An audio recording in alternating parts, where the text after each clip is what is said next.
Yeah, I did a barely nothing to my hair. What's that? Where I just put a little bit of conditioner in it and prayed for the best. I was like, yeah, it'll be fine. I put some coconut oil in mine. Mm-hmm. I'm definitely going to have to shampoo it. Yeah. That's how it goes, though. Welcome back to That Thing with James J. Asher II. I'm your host, James J. Asher II, once again joined by... Emily. And today we have a topic, and the topic is... Bad dates. Bad dates. We're going to talk about bad dates we've been on. And this is going to be a two-parter. Yep. Although the first part is going to be totally public, and the second part is going to be an exclusive episode for patrons.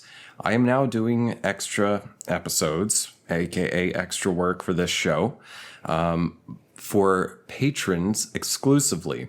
So if you would like access to these premium, bonus, exclusive, if you want to be exclusive, if you want to be premium, if you want to be special, go to patreon.com/ThatThingWithJames, and you can become an exclusive. You can get the diamond platinum. You can ski the black diamond.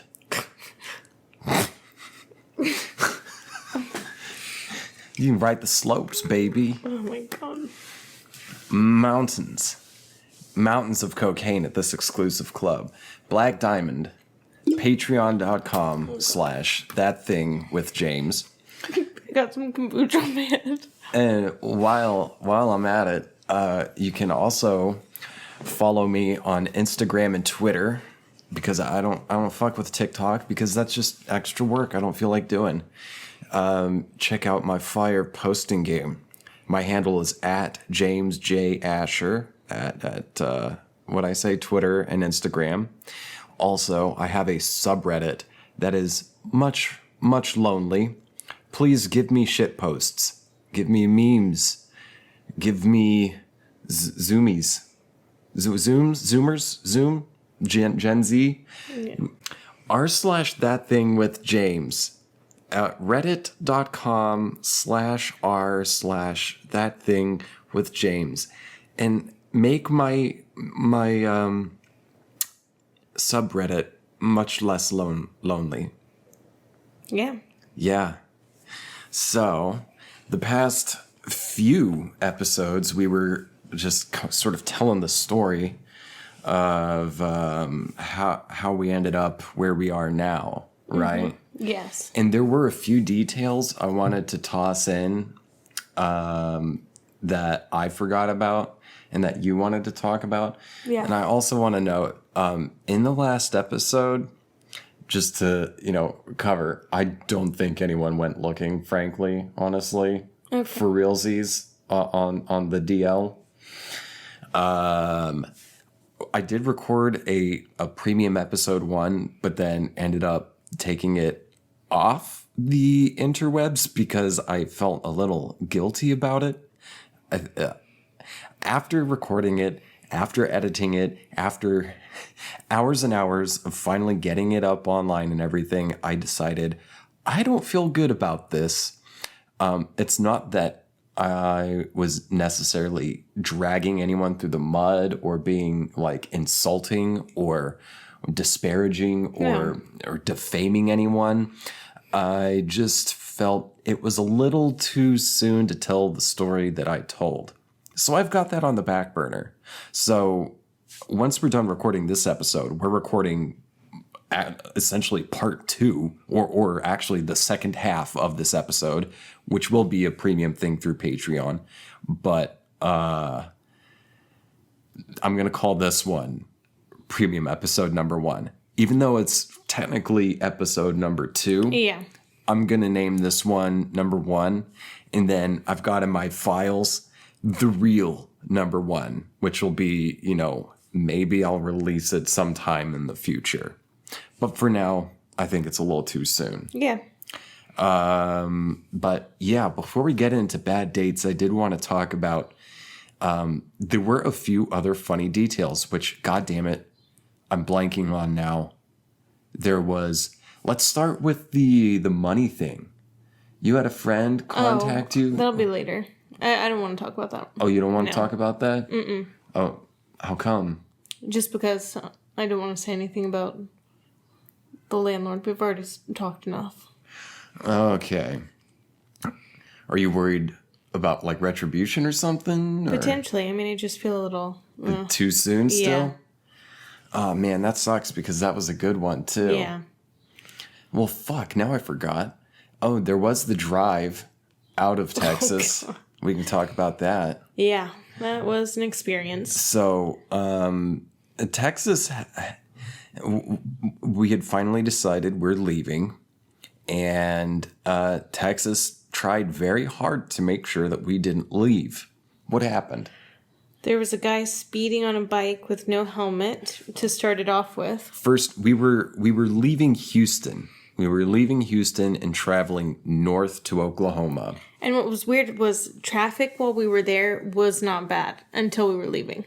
In the Houston area? In Houston, yeah. It was like really not that bad. The traffic wasn't bad until the very morning we were leaving, and it was just packed and Everyone was there. insane. Okay, so first, you mentioned a motorcycle? Mm-hmm. Tell me about it. I forget. So I don't drive, so I'm just looking out the window. And, you know, James is just driving, and I look over, and I see this thing just flash by. And it's a motorcyclist who's got to be going at least 100 miles per hour. No helmet on. Nothing. Mm-hmm. And I just remember being like, okay, cool. So we're definitely going to see that guy get pulled over. And did we? No. Well, there was after that, there was like another motorcycle that was going about 100 as well. Yeah. And then there was also a band of motorcycles that weren't going quite 100, but they did blast by. That's true. But there were for sure, especially the first one. He was very unsafe. He was doing like popping wheelies. He was popping wheelies. He was on a crotch rocket. Yeah. Wearing like a tank top, and that's it. Well, he had pants on too, like some windbreakers. That would have been a lot different story. Wearing some like windbreaker pants or something. And he blasted the fuck by. And then it was just kind of dense, fast, aggressive traffic. Yeah. But once we got out of the Houston metro area, we get onto the highway. It's cool for a little bit, but then what do we start seeing? Like 5 million police.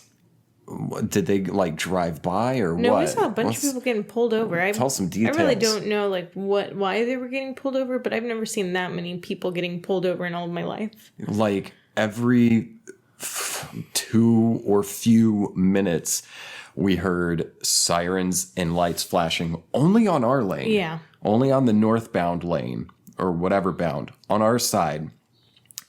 Cops coming up, and every time my ass clenches because I feel unsafe around police.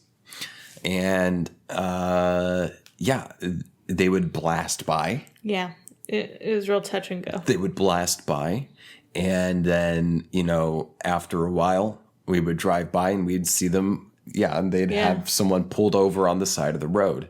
We also saw every... Not even 10. Every less than 10 miles, we would see either someone pulled over or a car broken down. Yep.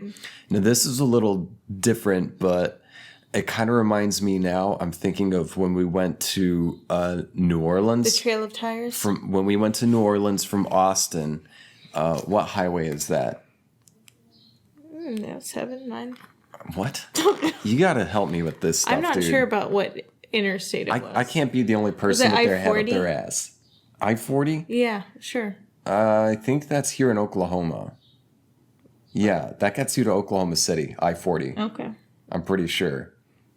Well, whatever highway, interstate we were on, going to New Orleans, once we got out of Texas, like past it's like right when you pass the state line, there was exploded tires fucking everywhere. It was a nonstop trail.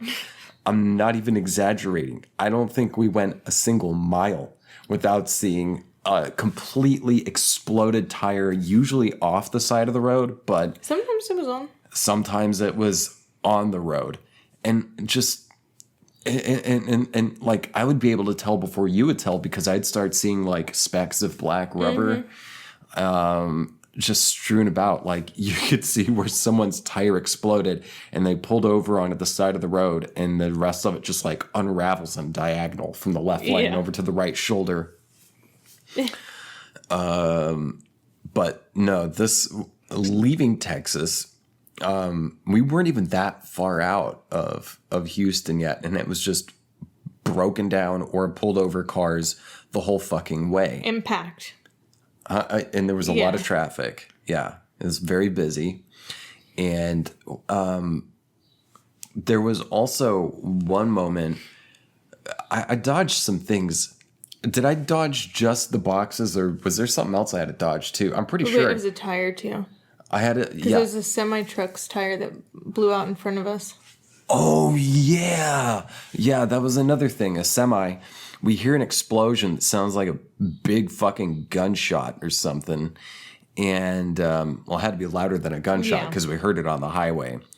And we didn't see it, but we heard it. And I was like, it's that semi ahead of us.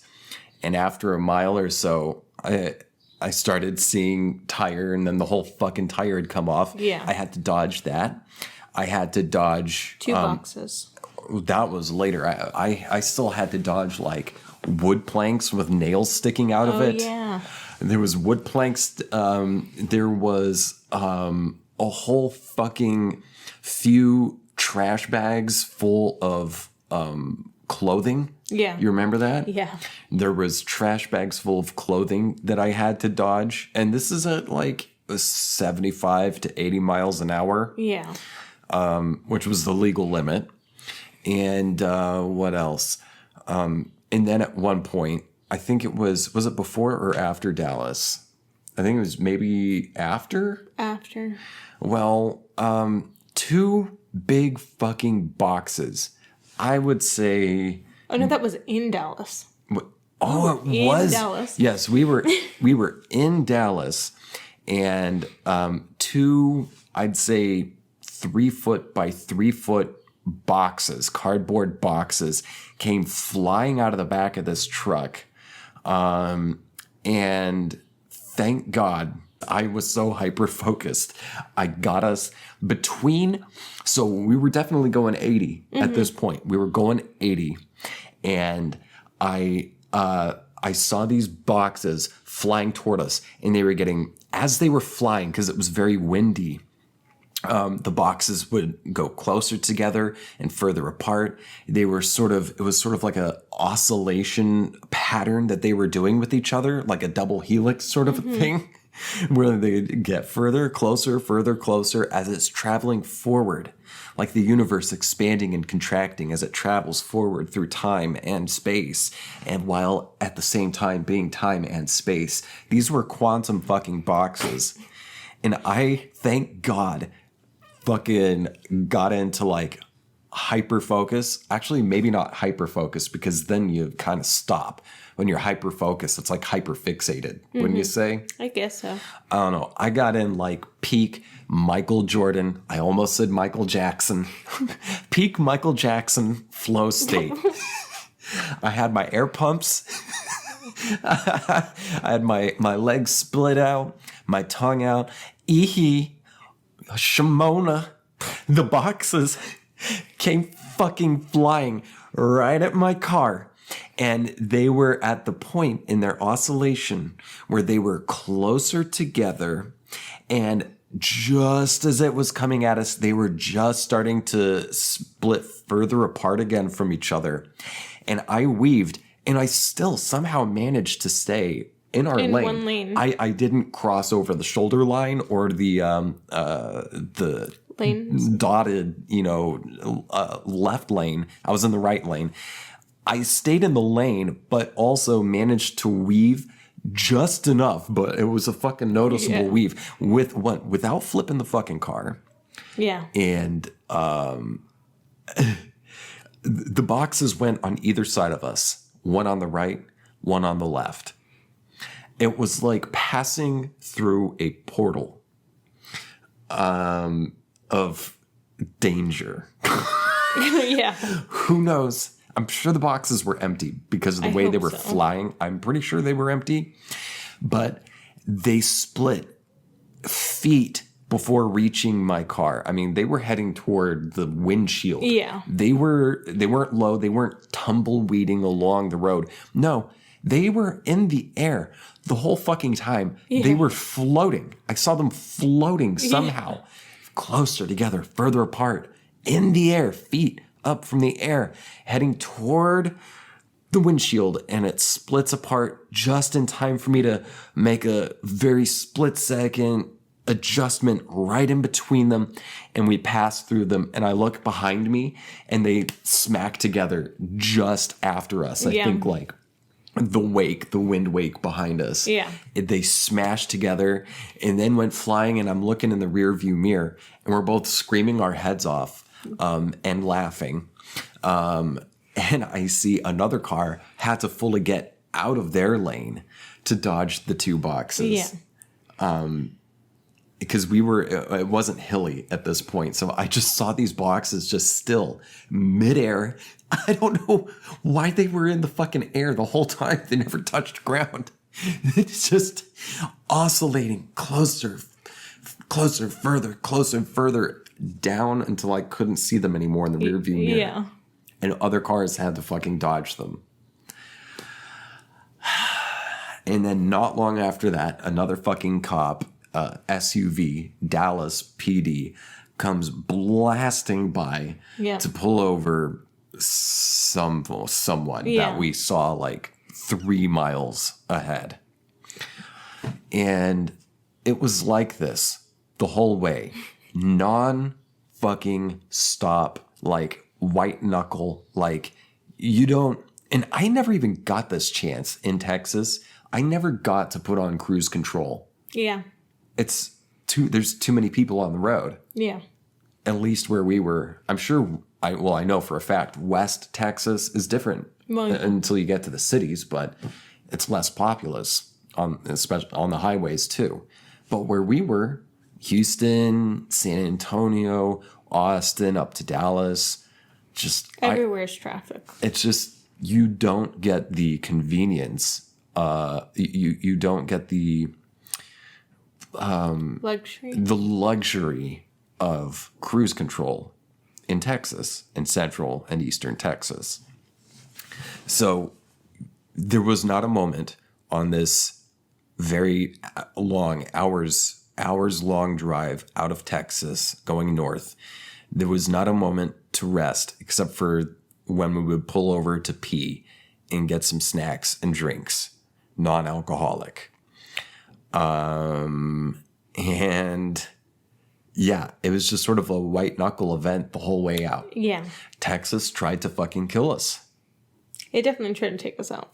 Texas tried to fucking kill us as we left. It did not want us to leave, and we were talking about it. Mm-hmm. Were we not? Yes, we during were. the drive. Yeah. It was like, this thing is trying, now that we've finally decided, because we've had some sketchy drives out of Texas before, but never under the, in the context of we're leaving, like we're moving away. We're not living here anymore.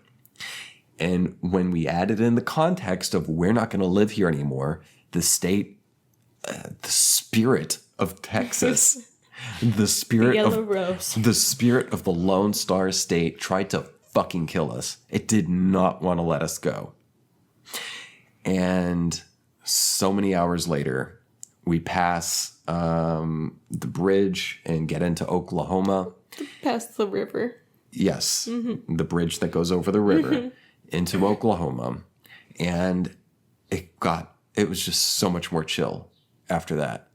Frankly, I got bored at that point. I did not. I was like, this is fine. I got bored because I was like, I just went through the craziest shit. My back hurts.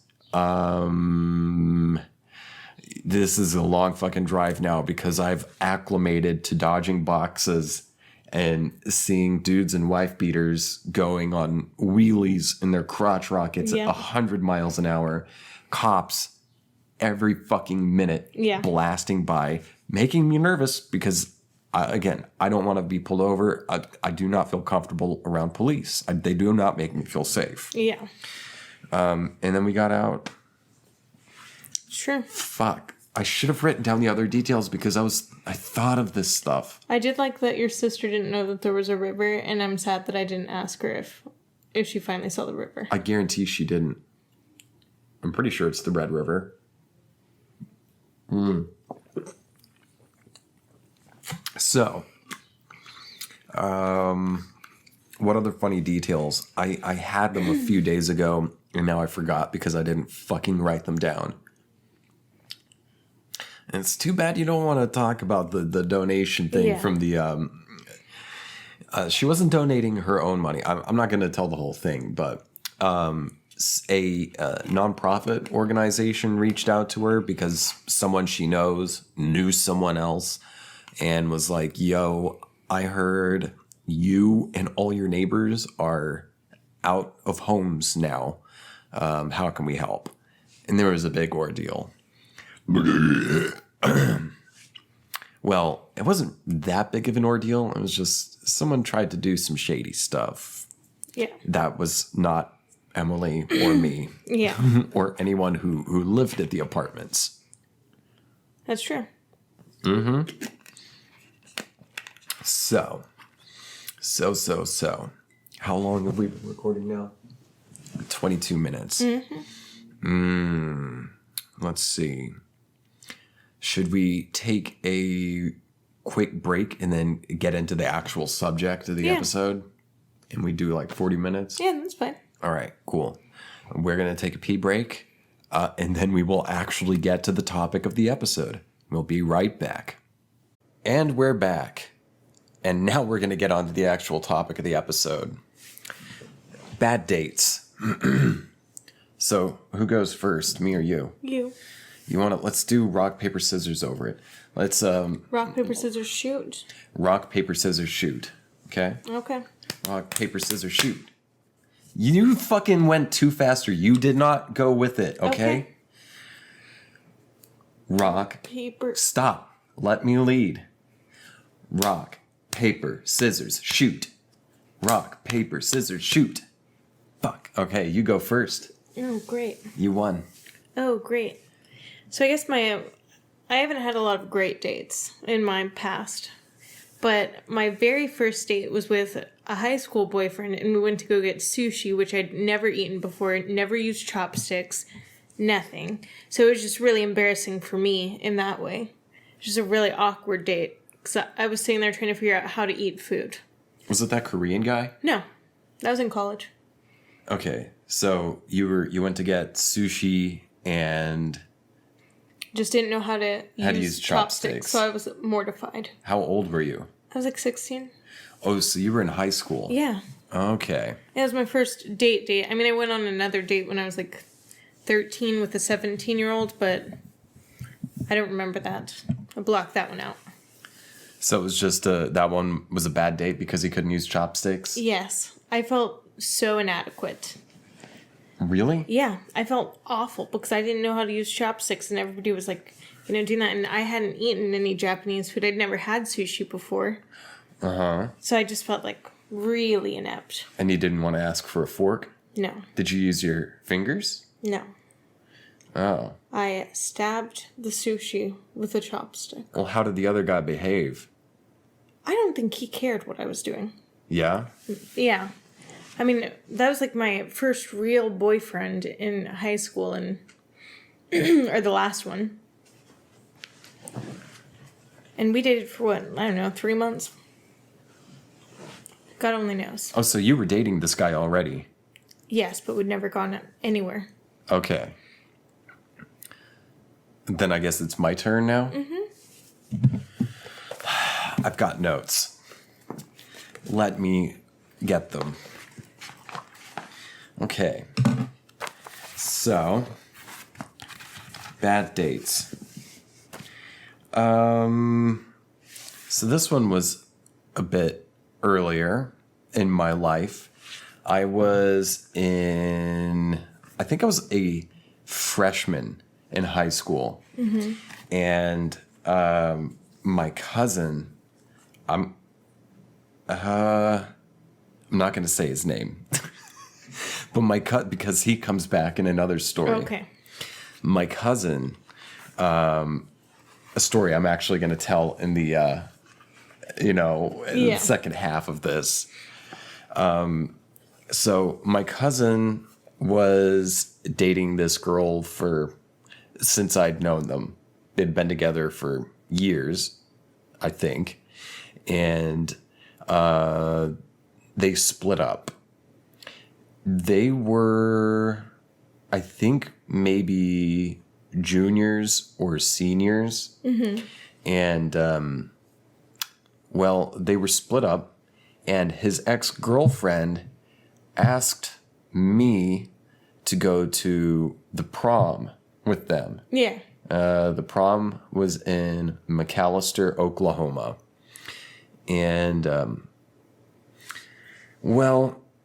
was just a very awkward date because I felt weird. Okay, so my cousin he was very cocksure. Yeah. I remember one time he blew out my right ear because he had just installed some like new tweeters in his truck, and he had the high tones up as high as possible and was blasting some fucking music. And the tweeter was like next to my head, and it just was so fucking loud, this high-pitched thing.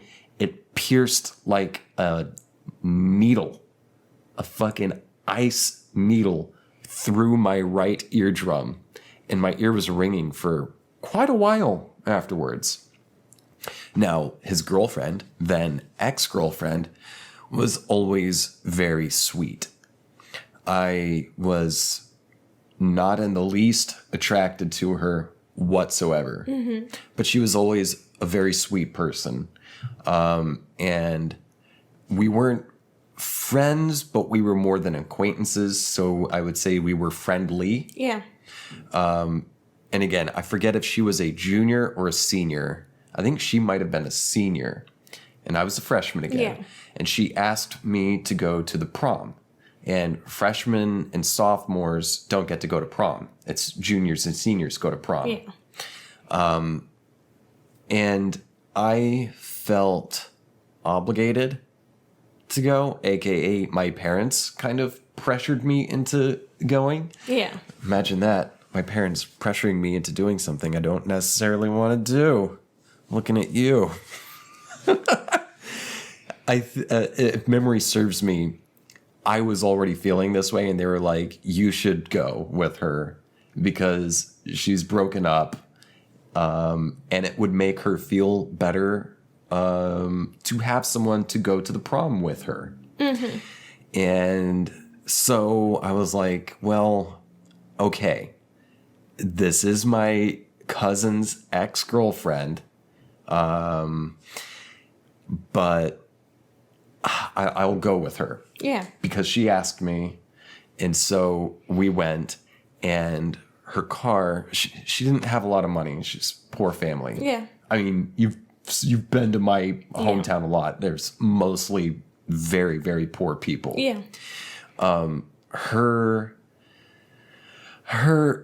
speedometer was busted the whole time, and I felt like she was driving a little fast. I didn't feel, and she kind of was one of those people who is constantly moving the steering wheel. Oh, boy. And this was before I had gone to a therapist and been diagnosed as having general anxiety disorder. But I was a nervous fucking wreck. My entire life, I've been a nervous wreck. Yeah. I'm much better now than I ever have been. But especially back then, 2 or 3 years prior to my diagnosis, I was fucking panicking. But I didn't really realize it. I knew I was panicking, but I didn't really have the language to understand it. Yeah. So it was terrifying to go there. It was very awkward. She was a sweet person, but I went out of shame and obligation. I didn't really want to go. but I also didn't want to make her feel bad because I liked her. Yeah. And I'm sure if I met her again today, I would still like her. Yeah. She's just a good person. But it was a very awkward date. And I feel a bit ashamed now because I feel like she was probably well aware of how uncomfortable I was the whole time. Yeah. So that was an awkward date. Like we got dinner first at a Mexican restaurant and then went to the prom. And that was the only prom I went to. I didn't go to prom junior or senior year in my years. Yeah, I had mono at prom. I weighed like 90 pounds at that point. I was real sick. Junior year, I was depressed because my uncle had killed himself and I was not going to go. Plus, my friends were being really shitty around that time anyway. Yeah. Not like bullying me or anything, just not really there. Yeah. Common theme in my life. And then senior year, the principal was just a shithead, and he came up with all these stupid rules, and I was like, fuck that. That's a hassle. Yeah. It doesn't sound fun. And from what I heard, my senior year prom was not that fun because of these crazy, weird fucking rules the principal came up with. I only went with one person to a dance. Mm-hmm. And then they tried to ask me again my senior year. They delivered a cookie cake that said, "Will you go to prom with me?" And I started to have a panic attack. I grabbed it and drove home. I left school. I was like, I gotta go. I was like, I don't want to talk to him. So I got home and I threw it in the trash thinking, there's no way my mom will find this. She'll never find this. She did. Plot twist. She did, and she wanted me to go. She's like, did somebody ask you to go to prom? And I was like, why? She's like, because I found this in the trash. And I was like, yeah, I don't know what happened to that cookie. So she took it out and took a picture of it. I still have the picture. Yeah. Mm-hmm. That sounds exactly like you. Mm-hmm. You haven't changed. Yep. Yeah, that's about right. Make up story. Yeah. Freak out. Lie. Project. No. Yes. Not make up story, lie. Project. Okay, so now it's your turn. I told my bad date. You got another one? I mean, yeah. You wrote a list. Where's your list? It's right next to me. I know where it is. I'll pick it up. I know what it is. Well, tell the story. So I met this guy at a bar. Always a great spot to find people to date. And I somehow gave him my number, and he had texted me and was like, oh, I'm going to take you out on a date. I was like, yeah, I guess I'll go with you. I don't think I've been on a date in like a year before that. So I was like, yeah, I mean, sure, I'll go with you. And I meet him, and this guy is not my type. Like, not my type. Describe him. He was like a little bit heavier, more muscles. Like, I mean, he still looked like a goth kid and had like pock marks. But I was just like, no, this is not going to work. That dark lighting did him favors. How old were you? I had to be like 22. 22. Okay, so you were like fresh out of college? Yeah. Okay. I had just moved to Austin. Okay. I was like just trying to meet people. Do you remember what bar? No. We tried to go to like 3 different places. No, when you met him. God only knows. It was probably 80s night. Oh, at Barbarella? Yeah. Okay. That would make sense. Or goth night at that other place. Yeah. But yeah, so I meet him up.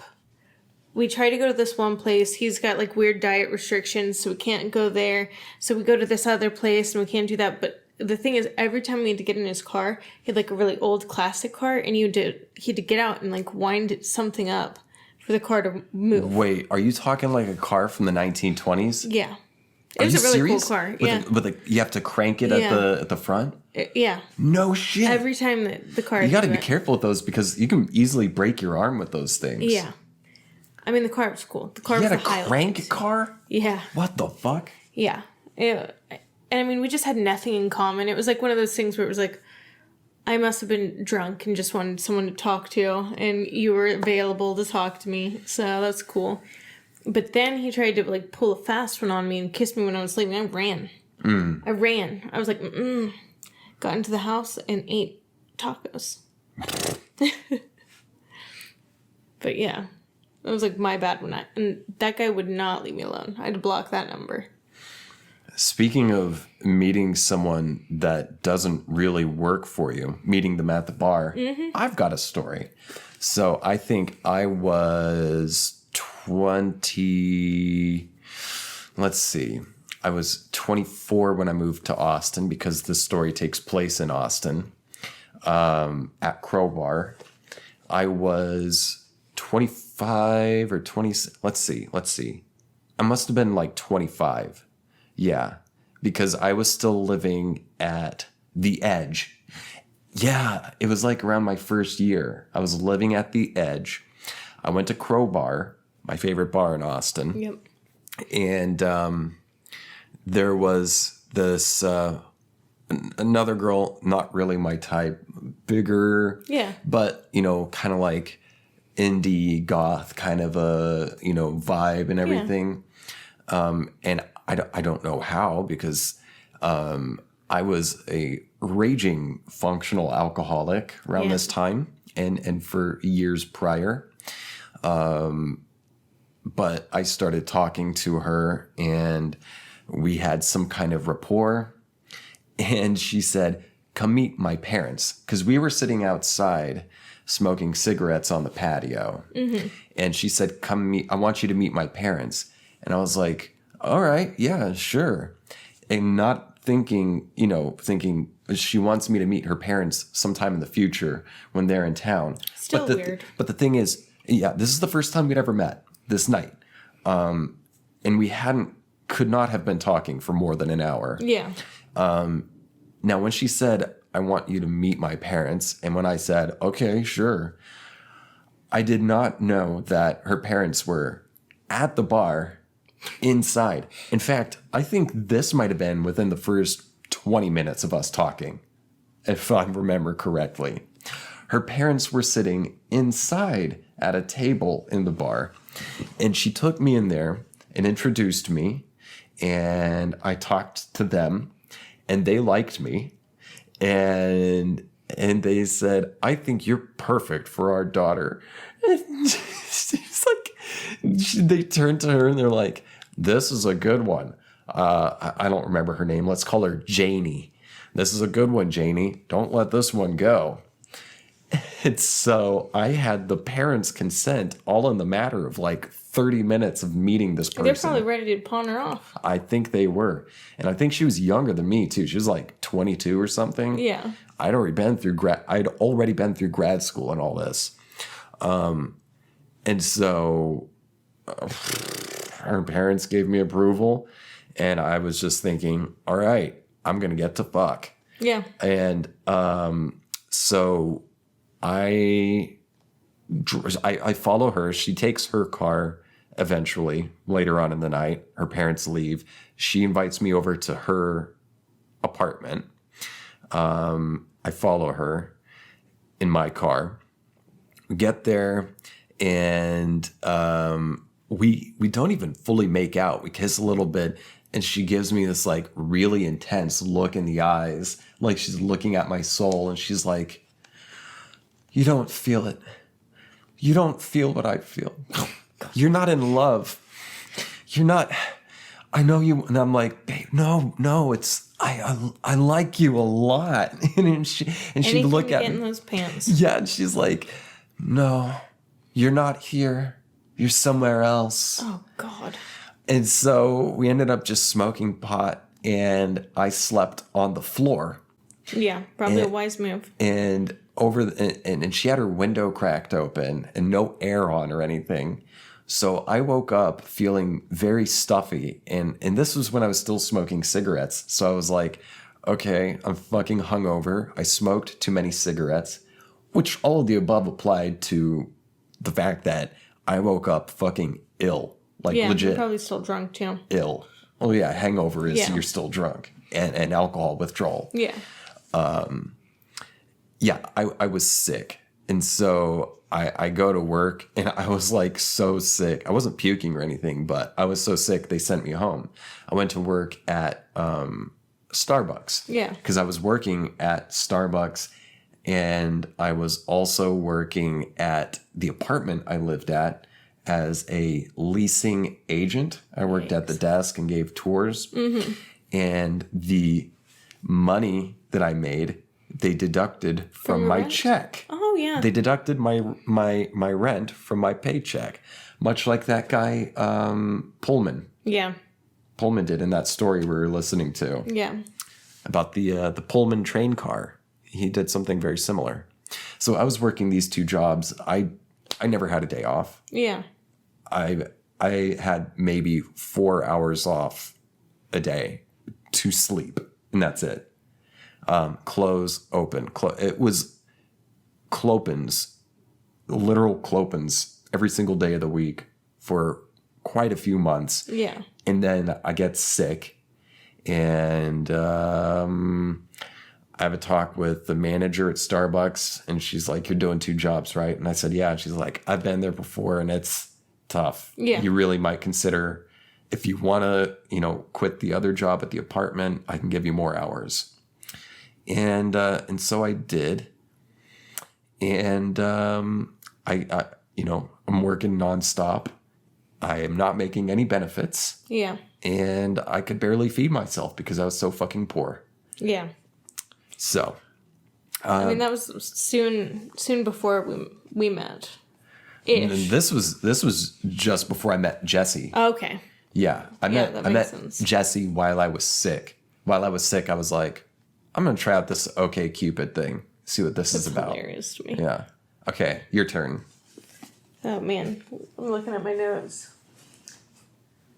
I don't have too much. Well, I went on a date with my professor. I took a class in college. Professor? Yeah. Old man? Old No, woman? he was like 23 years old. Okay. So I was in college. I was a comparative cultural studies major, and I was taking a sociology of gangs class. Gangs? Mm-hmm. Oh, yes. Gang sociology. And it was really cool, and I loved that class, and my teacher was smoking. Like, he was so beautiful. And Describe him. Paint the picture. He's like olive complected, kind of like wavy hair.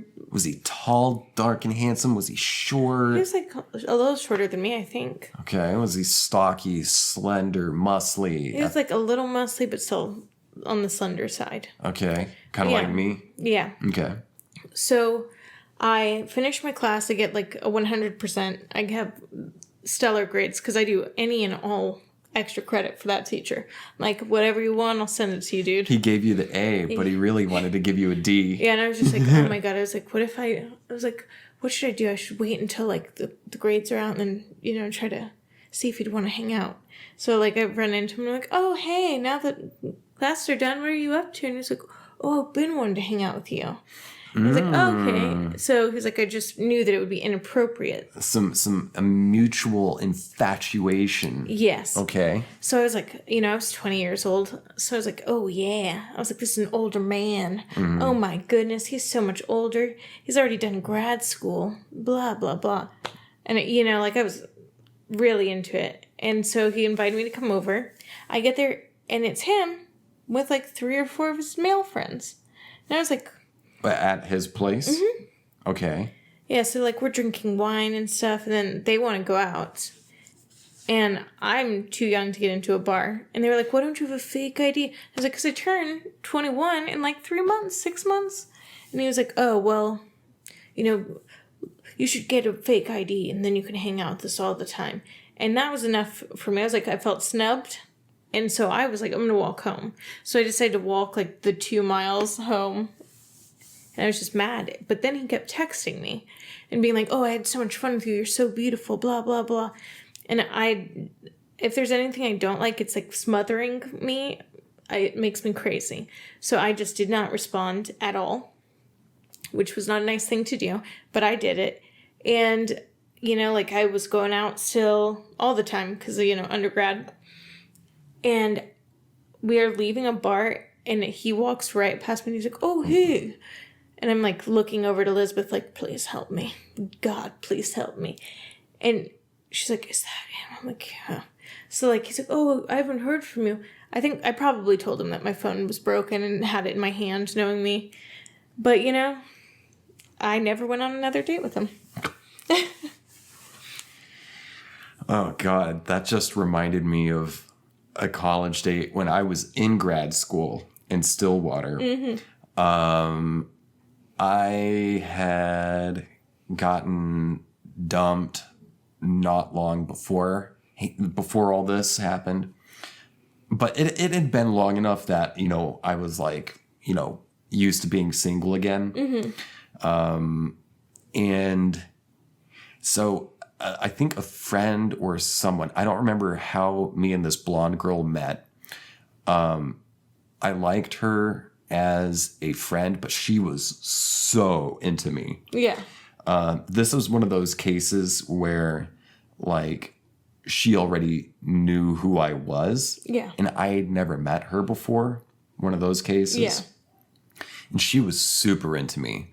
And she was another very sweet person. Yeah. I really liked her as a friend. Yeah. And so we went on like one date. Like we went to, actually, I think we might have gone on a couple dates. This is grad school, so I was a raging functional alcoholic. Yeah. So especially grad school, my memory's kind of very foggy. Yeah. But I'm trying to piece this together. I think we'd gone on a couple dates. We went to a movie, maybe a few dates. We went to a movie, went to the bar, and hung out at her place one time. We never like kissed or anything like that because I was still like, I'm just going to be single for a while. Yeah. Let's see how this goes. And I wasn't necessarily feeling it, but in retrospect, I feel like I was, just because I was fucking oblivious. Yeah. I wouldn't say I was leading her on. Yeah, you probably were, but it happens. Yeah. I feel like if you were going on dates with her, then you definitely were leading her on. Yeah, You were but giving it her was some false pretense. But it was still. I mean, these were like I'd never seen her outside of these dates, so this was still like I'm getting to know this person. Yeah. Yeah. It's not like we knew each other prior, so this was still at like that span of time of like, who is this person? Yeah. And I think she was trying to get into a relationship faster than I was because I wasn't so sure if I liked her or not, which is a sign that you just don't like. You probably don't. You don't. So, but I didn't know that. And I was just, let's be friends and see what happens sort of a thing. Yeah. And then I get caught up with classes and grad school shit and plays, yada, yada. And then I'm at a party at a friend's apartment and I've eaten 4/4, so 100% of a magic brownie that you should probably only eat 25% of at one time. I ate the whole fucking brownie because it just tasted so good. And that's when I met the one chick that you say looks like she could be my sister. I mean, you guys look related. I'm at this party. I'm like sitting out on the balcony trying to ground myself with a cigarette. And I see this chick walk in to the kitchen through like the scrolling doors looking into the apartment. Yeah. And the light behind her is like glowing because she's got, incandescent or whatever lights behind her. And I'm like, her hair's not in dreads, but it's kind of matted, like it's almost dread sort of thing. And so gross. It wasn't dirty hair. It's just kind of how she did it with product sort of a thing. Okay. All right. And I was like, whoa, she looks like Janis Joplin. And we were like, bing, bang, boom. Yeah. We got along fine. Yeah. Hippie chick, me and hippies, we get along fine. Well, that same night, we meet, we exchange numbers, we kiss a little bit at this party. Yeah. And then some friends want to go out to the Stonewall Tavern. And so I go there and I'm just like so fucking high. I have no idea. I was Tally. I have no idea I'm so high. I have no idea what's going on. I had no idea what was going on. I'm sitting with friends. They're all talking and I'm just like eyes bugging and I got this like stupid smile stuck on my face and I'm just nodding, like trying to figure out people's conversations. and someone would like say something to me because they're trying to involve me, and I'd just be like, yeah, like I was so high I couldn't say anything. Just like nodding. And the blonde girl was walking by with some girlfriends at the table outside. I was sitting at a table outside, and she walked by with a couple girlfriends, and she says hi, and I had full amnesia. Like I had no fucking idea. I had never seen this person before in my life. And she kind of smiled and waved at me, and I looked at her, and I was clearly like, who the fuck are you? But hi, I hope you're having a good night, Hey. So the next day when I'm finally like sober up, I realized, oh, it was her. Oh my God, I'm such a fucking asshole. Yes. Oh my goodness. Yeah. Yeah. That's one that, ugh. Yeah, I don't know. I didn't really go on a lot of dates. I had some dates that I didn't know were dates. Tell me about one. Well, when I first was at my restaurant job, and nobody would talk to me for like 6 months there. I didn't have any friends. I was super lonely, super bored, would always call Elizabeth crying, talking about how I wanted to go back to Ohio. Who the fuck is Elizabeth? My best friend. Okay. And so, we're just sitting there, and I'm like, all right. I was like, you're going to make friends. So I see this guy, and I'm like, oh, I work with him, so I'll be friendly and nice. I was like, I'm not really interested in that way, but, I'll be your friend. So he texts me, and he's like, oh, okay, I'm going to bring over some beer and a movie. And I was like, all right, cool. All I've got is a laptop, man. So you're going to have to put that CD in there. And he's like, okay, cool. I'll be there in a minute. And then we're just sitting there drinking beer, like having a good time. And he like leaned over to try to kiss me. I was like, what are you doing? Oh, no. I was like, what do you think you're doing, sir? A very confusing time for me.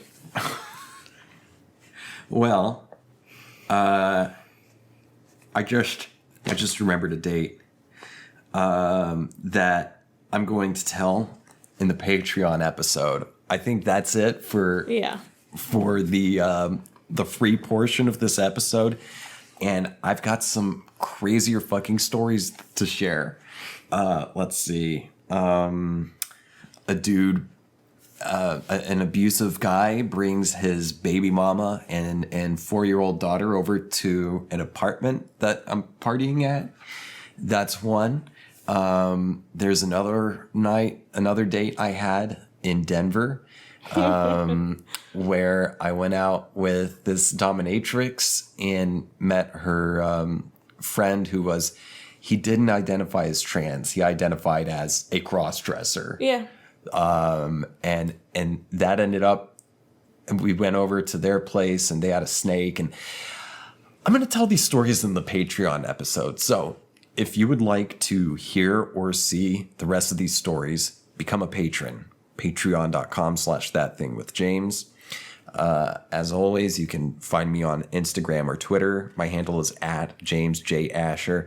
Please make my subreddit less lonely, r/ThatThingWithJames. And if you have any idea of like a subject or a story topic you would like me to cover on the show, or if you are in need of advice, that I would love to give advice on the show. Or if you just want to say hi, send me an email at thatthingwithjames@gmail.com. Do you have anything to add? I do not. Okay. I'm going to charge this camera up, and then we're going to continue with this episode. Catch you next week. Bye.